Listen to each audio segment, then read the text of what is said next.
ഇടുക്കി പീരുമേട്ടിൽ അടഞ്ഞുകിടക്കുന്ന തേയിലത്തോട്ടങ്ങളിലെ തൊഴിലാളികൾക്ക് 2000 രൂപ വീതം ഉത്സവ ഭത്ത നൽകാൻ സർക്കാർ ഉത്തരവ്. ഇത്തവണ ഓണക്കാലത്ത് ഉത്സവ ഭത്ത നൽകാത്തത് വലിയ പ്രതിഷേധത്തിനിടയാക്കിയിരുന്നു.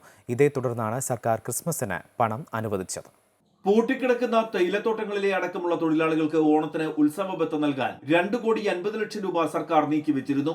ഓണത്തിന് മുൻപായി ഉത്സവ ബത്ത നൽകുമെന്ന് പ്രഖ്യാപനമുണ്ടായെങ്കിലും ഉത്തരവായിരുന്നില്ല. പൂട്ടിക്കിടക്കുന്ന തേയിലത്തോട്ടങ്ങളിലെ 2,268 തൊഴിലാളികൾക്ക് പ്രയോജനം ചെയ്യുന്നതാണ് സർക്കാരിന്റെ പുതിയ ഉത്തരവ്. ഓരോ തൊഴിലാളിക്കും 2,000 രൂപ വീതം ഉത്സവ ബത്ത കിട്ടുമെന്ന് പീരുമേട് MLA വാഴൂർ സോമൻ പറഞ്ഞു.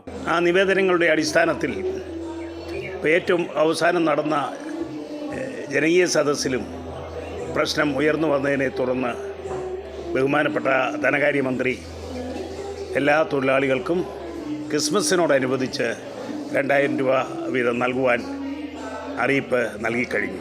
പീരുമേട് താലൂക്കിലെ പീരുമേട് ടീ കമ്പനിയുടെ ചീതരാർ ലോണ്ടറി എസ്റ്റേറ്റുകൾ, MMJ പ്ലാന്റേഷന്റെ കോട്ടമല ബോണാമി എസ്റ്റേറ്റുകൾ, തിരുവനന്തപുരം ജില്ലയിലെ ബോണക്കാട് എസ്റ്റേറ്റ് എന്നിവയാണ് വർഷങ്ങളായി പൂട്ടിക്കിടക്കുന്നത്. 2001 മുതൽ എല്ലാ വർഷവും കിട്ടിയിരുന്ന ഓണം ഉത്സവ ബത്തയ്ക്ക് ഈ വർഷമാണ് മുടക്കം സംഭവിച്ചത്.